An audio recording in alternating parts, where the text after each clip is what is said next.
पर तरुण शर्मा हमारे संवाददाता दिल्ली से हमारे साथ कार्यक्रम में हो रहे हैं शामिल। आइए जानते हैं पेटीएम को लेकर क्या है बड़ी खबर उनके पास। तरुण बताएं। बिल्कुल सर, मैं बताना चाहूँगा कि पेटीएम के लिए एक अच्छी खबर हो सकती है, क्योंकि पेटीएम काफ़ी लंबे समय से इस लाइसेंस या ये कहें कि एफडीआई के अप्रूवल के लिए इंतज़ार कर रहा था। मैं अपने दर्शकों को बताना चाहूँगा कि 26 नवंबर 2022 को आरबीआई ने पेटीएम को कहा था कि जो अपना वो पेमेंट एग्रीगेटर कंपनी जो उन्होंने बनाई है पेटीएम पेमेंट सर्विस लिमिटेड, उसकी जो उसको वो पेमेंट 197 से अलग करें, सेपरेट कंपनी बनाए और उस सेपरेट कंपनी में जो 197 में जो इन्वेस्टमेंट आया हुआ है उसको post facto FDI approval government से ले, क्योंकि पेटीएम के अंदर आंट की होल्डिंग है।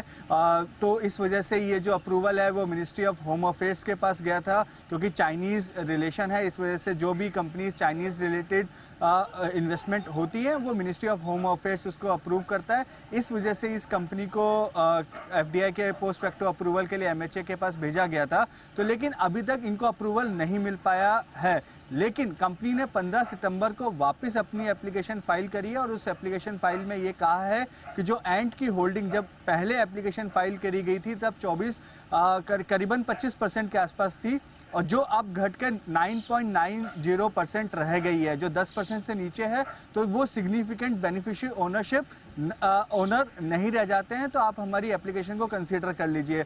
दूसरी तरफ जो विजय शेखर शर्मा हैं, उनकी जो एप्लीकेशन पहले फाइल की गई थी तो करीबन 9% के आसपास उनकी शेयर होल्डिंग थी, जो अब करीबन बढ़कर 19% के आसपास हो गई है। तो जो अब जो सिंगल या ये कहें सिग्निफिकेंट बेनिफिशियरी ओनर हैं वो अब विजय शेखर शर्मा हैं, और जो वो इंडियन है, तो इस वजह से इस एप्लीकेशन को वापस कंसीडर कर लेना चाहिए। जो हमारे जो सोर्सेज हैं वो ये भी बता रहे हैं कि हो सकता है, क्योंकि बाकी कई ऐसे पेमेंट एग्रीगेटर कंपनीज में भी इसी तरीके की शेयर होल्डिंग पैटर्न है जिसको एमएचए ने अप्रूव किया है, तो उम्मीद है कि पेमेंट एग्रीगेटर का लाइसेंस जो अभी तक अटका हुआ है वो अब पेटीएम को मिल सकता है, और जो एफडीआई का पोस्ट फैक्टो अप्रूवल है वो भी उनको अब जल्द मिल सकता है।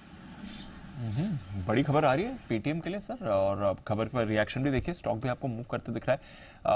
ये इंटरेस्टिंग है, अगर ये निवेश का मामला नहीं अटके तो फिर बड़े अप्रूवल्स इनके लिए आ सकते हैं। दीप, मेरे ख्याल से पहले जो चाइनीज इन्वेस्टमेंट था उसकी वजह से दिक्कत आ रही थी, और कंडीशन ये है कि अगर आपके पास 10% से ज़्यादा वो निवेश है तो आप पेमेंट सर्विसेज के लिए लाइसेंस नहीं ले सकते। तो एंड फिनिशियल जो कि जैक मा की कंपनी है अलीबाबा की, उनके पास बड़ी स्टेक थी, वो लगातार बेच रहे थे। कुछ स्टेक मार्केट में भी की, कुछ स्टेक विजय शेखर शर्मा साहब ने खुद खरीदी, और दोनों के बाद अब वो स्टेक 10% से थोड़ी नीचे आ चुकी है। अब रास्ता साफ है, अब आरबीआई के ऊपर है कि वो लाइसेंस दे या ना दे, बट देना चाहें तो अब दे सकते हैं, और अब देने के लिए शायद उनके पास सारे कारण भी रहेंगे। तो संभावना इस बात की बनती है कि पेटीएम का काम हो जाए। क्राइटेरिया तो उन्होंने क्राइटेरिया मीट कर लिया, तो अब क्राइटेरिया आपका हो चुका है पूरा, तो अब सिर्फ यही वाली बात है कि आपको मिल जाए। तो आई थिंक ये होता हुआ आपको दिखेगा। तो यही बड़ी खबर आपको लेकर आए हैं तरुण, बताने कि पेटीएम के लिए पेमेंट बिजनेस का लाइसेंस लेने का रास्ता साफ होता हुआ दिख सकता है आगे।